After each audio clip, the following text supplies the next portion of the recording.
Hi hello friends, ಎಲ್ಲರೂ ಹೇಗಿದ್ದೀರಾ? I hope ಎಲ್ಲರೂ ಚೆನ್ನಾಗಿದ್ದೀರಾ ಅಂತ ಭಾವಿಸ್ತೀನಿ. ನೀವು ನೋಡ್ತಾ ಇದ್ದೀರಾ ಮಾಯಾ ಪ್ರಪಂಚ ಚಾನಲ್. ಇವತ್ತು ಈ ಒಂದು ವಿಡಿಯೋದಲ್ಲಿ ಸೌತೆಕಾಯಿ ಮತ್ತು ಚಿರೋಟಿ ರವೆಯನ್ನು ಉಪಯೋಗಿಸ್ಕೊಂಡು ದಿಢೀರ್ ದೋಸೆ ಹೇಗೆ ಮಾಡೋದು ಅಂತ ತೋರಿಸ್ಕೊಡ್ತಾ ಇದ್ದೀನಿ. ತುಂಬಾ ಚೆನ್ನಾಗಿರುತ್ತೆ, ತುಂಬಾ ಸ್ಪಾಂಜಿಯಾಗಿ ಎಷ್ಟು ಚೆನ್ನಾಗಿರುತ್ತೆ ಅಂದರೆ ಮಕ್ಳಿಗಂತೂ ತುಂಬಾ ಚೆನ್ನಾಗಿ ಇಷ್ಟಪಟ್ಟು ತಿಂತಾರೆ. ಜೊತೆಗೆ ಬಾಕ್ಸಿಗೂ ಕೂಡ ಹಾಕಿ ಕಳಿಸ್ಬೋದು. ಎಷ್ಟೇ ಹೊತ್ತಾದರೂ ಕೂಡ ಅಷ್ಟೇ ಸಾಫ್ಟ್ನೆಸ್ ಆಗಿ ದೋಸೆ ತುಂಬಾ ಚೆನ್ನಾಗಿರುತ್ತೆ.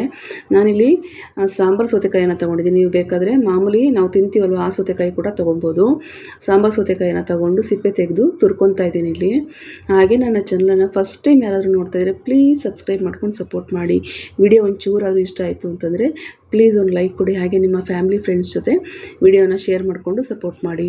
ಓಕೆನಾ? ಇಲ್ಲಿ ಸೌತೆಕಾಯಿ ತುರಿದಿಟ್ಕೊಂಡಿದ್ದೀನಿ. ಹಾಗೆ ಒಂದು ಹಿಡಿಯಷ್ಟು ಕೊತ್ತಂಬರಿ ಸೊಪ್ಪು, ಹಾಗೆ ಒಂದು ಹಿಡಿಯಷ್ಟು ಸಬ್ಸಿಗೆ ಸೊಪ್ಪು ಕೂಡ ತಗೊಂಡು ಕಟ್ ಮಾಡಿ ಇಟ್ಕೊಂಡಿದ್ದೀನಿ.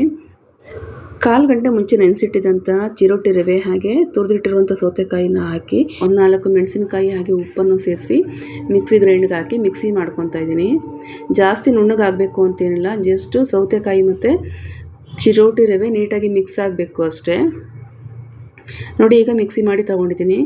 ಆ ಮಿಕ್ಸಿ ಮಾಡಿ ತೊಗೊಂಡಿರುವಂಥ ಹಿಟ್ಟಿಗೆ ಕೊತ್ತಂಬರಿ ಸೊಪ್ಪು ಹಾಗೆ ಸಬ್ಸಿಗೆ ಸೊಪ್ಪನ್ನು ಕೂಡ ಸಣ್ಣದಾಗಿ ಹೆಚ್ಚಿ ಹಾಕ್ತಾಯಿದ್ದೀನಿ. ಈಗ ಆಲ್ರೆಡಿ ನಾವು ಗ್ರೈಂಡ್ ಮಾಡುವಾಗ ಉಪ್ಪು ಹಾಕಿರೋದ್ರಿಂದ ಈಗ ನೀಟಾಗೆಲ್ಲ ಒಂದು ಸತಿ ಮಿಕ್ಸ್ ಮಾಡಿಕೊಂಡು ತವಾ ಬಿಸಿ ಮಾಡಿ ನಾರ್ಮಲ್ ದೋಸೆ ಹೇಗೆ ಮಾಡ್ತೀವೋ ಹಾಗೆಯೇ 2 ಸೈಡು ಕೆಂಪಾಗಿ ಫ್ರೈ ಮಾಡಿಕೊಂಡ್ರೆ ಸೂಪರಾಗಿ ರೆಡಿ ಆಗಿಬಿಡುತ್ತೆ. ಈ ದೋಸೆಗೆ ಚಟ್ನಿ ಆಗಿರ್ಬೋದು, ಸಾಂಬಾರು ಆಗಿರ್ಬೋದು, ಇಲ್ಲ ಅಂತಂದರೆ ಮಟನ್ ಫ್ರೈ, ಚಿಕನ್ ಫ್ರೈ, ಅದಕ್ಕೆಲ್ಲ ತುಂಬಾ ಸೂಪರಾಗಿರುತ್ತೆ ದೋಸೆ ತಿನ್ನೋದಕ್ಕೆ. ಮಕ್ಳಿಗೂ ಕೂಡ ತುಂಬಾ ಇಷ್ಟ ಆಗುತ್ತೆ. ಮಕ್ಳಿಗೆ ಲಂಚ್ ಬಾಕ್ಸ್ಗೆ ಖಂಡಿತ ಈ ಒಂದು ದೋಸೆಯನ್ನು ಟ್ರೈ ಮಾಡಿ ಹೇಗಿತ್ತು ಅಂತೇಳಿ ನನಗೆ ಕಮೆಂಟ್ ಬಾಕ್ಸಲ್ಲಿ ತಿಳಿಸಿ. ಓಕೆ, ನಾನು ನಿಮ್ಮ ಕಮೆಂಟ್ಗೋಸ್ಕರ ನಾನು ಕಾಯ್ತಾ ಇರ್ತೀನಿ. ಹಾಗೆ ಈ ವಿಡಿಯೋ ಒಂಚೂರಾದರೂ ಇಷ್ಟ ಆಯಿತು ಅಂದರೆ ಪ್ಲೀಸ್ ಒಂದು ಲೈಕ್ ಕೊಡಿ, ಸಪೋರ್ಟ್ ಮಾಡಿ. ಹಾಗೆ ನಿಮ್ಮ ಫ್ಯಾಮಿಲಿ ಫ್ರೆಂಡ್ಸ್ ಜೊತೆ ಈ ಒಂದು ವಿಡಿಯೋನ ಶೇರ್ ಮಾಡ್ಕೊಳ್ಳಿ.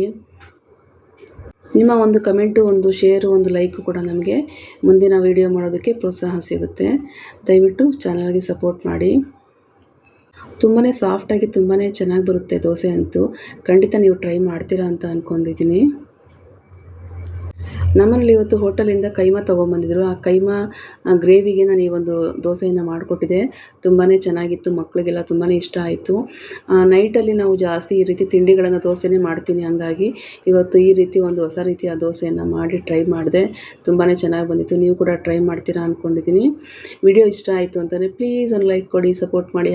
ನಾಳೆ ಮತ್ತೊಂದು ವಿಡಿಯೋದಲ್ಲಿ ನಾನು ನಿಮ್ಮನ್ನು ಭೇಟಿ ಆಗ್ತೀನಿ. ಅಲ್ಲಿವರೆಗೂ ಕೀಪ್ ವಾಚಿಂಗ್.